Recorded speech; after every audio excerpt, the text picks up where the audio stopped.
Coming up on District Daily, social media and its impact on catching the suspect in the Boston bombings. We'll sit down with one expert and talk about how Boston police and the public cracked the case. And making those summer vacation plans, we'll tell you about one staycation spot here in DC that you might not be taking advantage of. The District Daily starts now.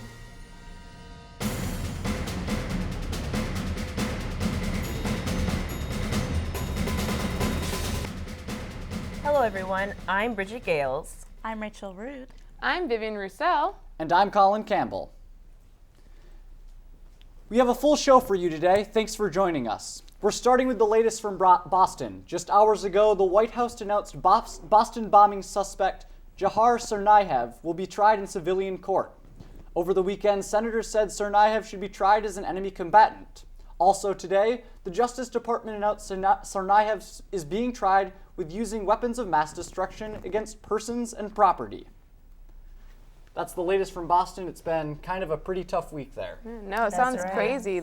Even the use of the term weapon of mass destruction that's huge, you know? It's very, very intense. Now keep in mind that the suspect is still heavily sedated and in the hospital, so he's not even communicating, you know, with his voice. He's just, I think, nodding. So I think the case will really pick up when he's actually able to communicate effectively. That's probably true. Rachel, you were telling us before the show that you have a friend up there who had to experience it. I have a bunch of friends. They weren't actually in the area when the bomb went off, but they were in the midst of everything when we still didn't know what was going on, and they still hadn't caught the suspect. Wow. And it was very scary for them. They were telling me how they were afraid to go outside. They were afraid to be in a city that they love. That's really scary. How are they keeping up with the news? I think social media is actually a really great way, or one of the ways that they were really able to keep up with what was going on. We've got more on that later in the show.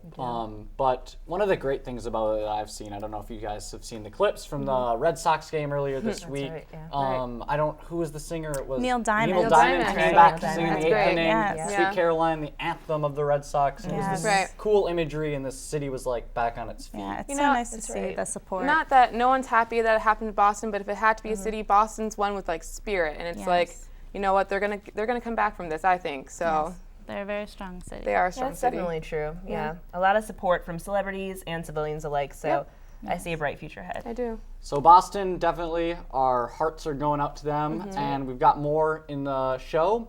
One of the major topics following the bombings was the role of social media during emergencies. On one social networking site, users came together to conduct their own investigation into the bombings. Our reporter Yi Yang has more on the story and the latest trend in social media. We all know that social media is now an important part of people's lives, but it is also a lengthy portion as well. A study recently released by Experian Marketing Services shows that in 2012, every 16 minutes out of an hour online was spent on social media in the United States. Twitter, mostly like tracking news or seeing what's going on with like celebrities or famous people that I follow.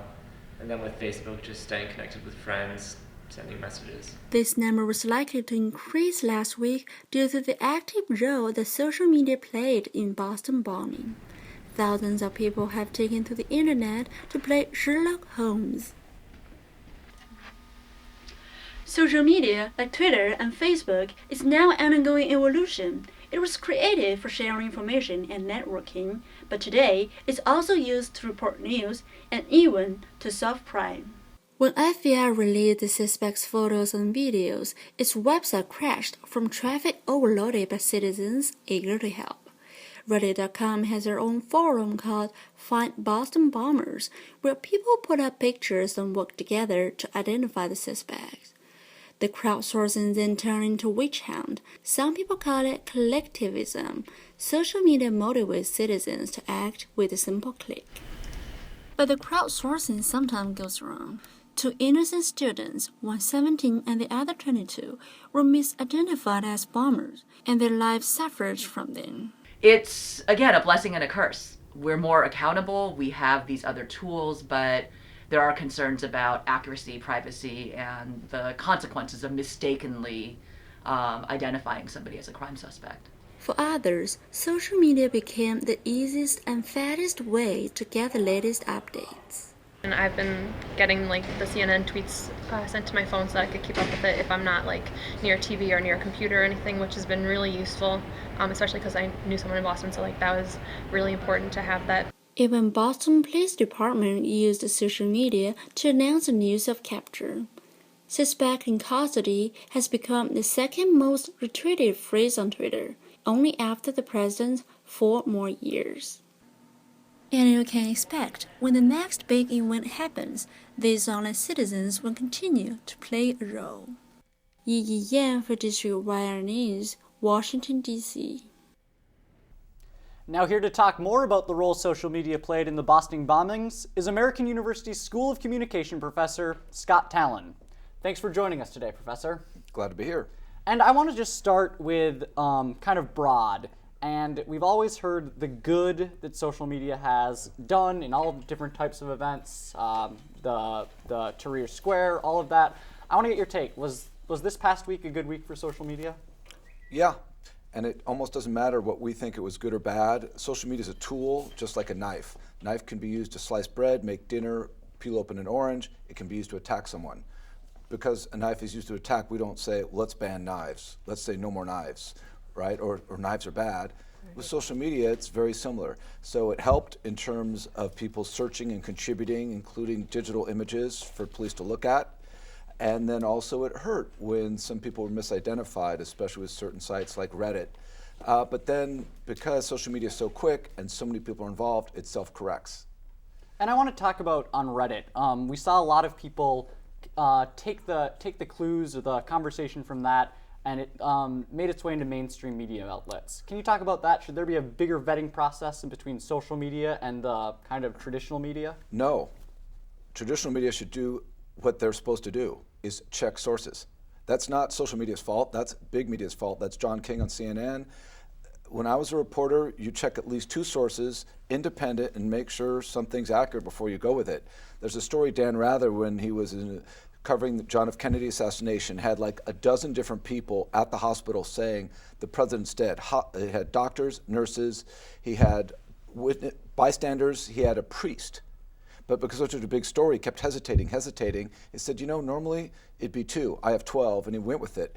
He was correct. So in this day and age, if you hear something traditional on the internet, traditional news media should check it out before reporting it. And they shouldn't also cheat and say, we're hearing on social media, or we've seen this, and put it up there, because that still implies there's something there. Why would they put it up? About sources and using social media to get them, especially with Newtown, but also with the Boston bombings, there was a lot of sort of controversy over trying to get sources through using Twitter, trying to contact the victims' families through Twitter. What do you think about that and using that to try to get your sources? I think in terms of legality, there's not much of an issue. I think there's questions of perhaps propriety and also ethics. Are you talking about trying to get in touch with the victim's family for a comment? And is this traditional news media, or is this some unknown person on the internet? Basically someone from, say, a news organization contacting, if... let me jump in. Mm-hmm. Before the internet, reporters used to knock on doors. Mm-hmm. Mrs. Jones, I'm so sorry your son died today. Can we spend a few minutes to talk to you about it? Right. They were right there in the home. So this is not, to me, as invasive, if that's what you're talking about. I'm not clear on the question. Right. Well, no, exactly what you're saying. They would, take the time to actually physically be there in person, and even if it was, maybe not the most technical You say take the thing to time, do. Which we don't have today. It's ironic. We have 24 hours in a day, but we seem to have less time to do stuff. But you could also argue coming to someone's home is more intrusive. They're there, or calling, right, is more intrusive as opposed to getting a message via social media. So I think if I was a reporter, I would try by social media, and if I didn't get through, then I would knock on the door, if they're necessary to get the comment. And because the person can say, they can not answer the door, they can say, please leave, or they can comment. It's their choice, whatever works best. Because it's tough, On one hand, you're emotional if you've lost a family member in these cases, and then you might want to sort of honor them and give them a voice and tell about them. Why do they matter? Right. Professor, Bridget and I were talking today before the show about the really good uses of social media, especially by the agencies. We saw the Boston Police Department being very transparent throughout it. I know the suspect was in the boat, they released that photo of the heat lightning. Can you talk about that and just the new ways that agencies are using it to be transparent? So they're realizing there's a lot there, and they're doing undercover work and investigating gangs and things, and they're doing live emergency action stuff in a crisis like this as well. And I think we'll see more of that, and people want to engage. They have more connection to federal agencies, local agencies, law enforcement. So I think we'll see more of it, and we'll sort of work out what's the best sort of ways to go about that, because it's still the new world we're all living in. Well, Professor, thank you. Always good to get your take. Thank you. Thank you. Thank you. Thank you. And now to Vivian with Kira D'Amato to talk more about a tribute to Boston. Vivian? Thanks, Colin. So I'm here with Kira, and she's part of, Runners for Boston. And Kira, could you kind of tell me what kind of went down with Runners for Boston, what that kind of is? Yeah, I actually work for Potomac River Running. We're a running specialty store in the area. And after everything that happened Monday, this hit very close to home for us, being a running specialty store. And just supporting runners and walkers and spectators or just anyone involved in the running community. So we put our heads together and thought, how can we give back and how can we unite the community and really show just the strength in the community. So Tuesday morning we put together the Marathon Monday Memorial Trail Run, which took place yesterday, Sunday, at Burke Lake Park. We sent it out to various members of the community, and we had over 400 runners and walkers come out to support the event. During the event, we had shirts, the Runners for Boston shirts that we gave out free with a $20 donation to One Fund Boston, their website, onefundboston.org. This nonprofit was started earlier this week to raise money for the victims and their families of everything, of the Boston tragedy. So we raised over $6,500 just at the event yesterday, which was really great. And we had a lot of great community support come out. Saucony was our partner for it. They came out and they had shoes for everyone to try on and run around the lake. Cool. And then Fresh FM was there, and they came and showed their support and volunteered for the event. Select Physical Therapy came, donated lots of food for the runners, and then Soda Yoda came and provided drinks for the runners after the run. We had a lot of community support for this event to really make a great event. No, that's super awesome. I mean, Boston's a city of community, so it makes sense that even in DC, we kind of have strong community support. Exactly, and that was what we found when we pushed it out in less than 4 days. We had so many members of the community reach out and say, how can I help? Like, how can I support this event? And just seeing everyone come out was just completely overwhelming, just to show the runners unite and everyone to stand up together and say, we're runners and we're going to keep on running, despite everything that happened that didn't scare us. It kind of motivated us more just to unite as a community. Right, no, and that's really awesome that the running community kind of came together. And how was this kind of run different? Was there a winning to it? Could you win it, or was it people chose how much they ran, or? It wasn't a race at all. It was very low key. The loop around Burke Lake is just about 5 miles, so we encourage people to go out and try to do a loop if they could. If not, just go part of the way and turn back. We had walkers that came out, and a lot of people did complete the whole loop. And I think for some people, it was the most that they've ever run in their lives, really. And I think a lot of people were motivated by everything in Boston, and just to support the running community in that way, and go out and do a 5-mile run. So we didn't have any winners, but we just had, just a lot of support. Well, that sounds like it was an awesome event. It sounds like it was great. And I just want to say thank you so much for coming. And, we're going to go back to the studio. Y'all over there. Coming up, I'll get a workout with one yoga instructor who has some tips for expecting mothers. And later, we'll give you a list of things to do in one DC hotspot. Stay tuned.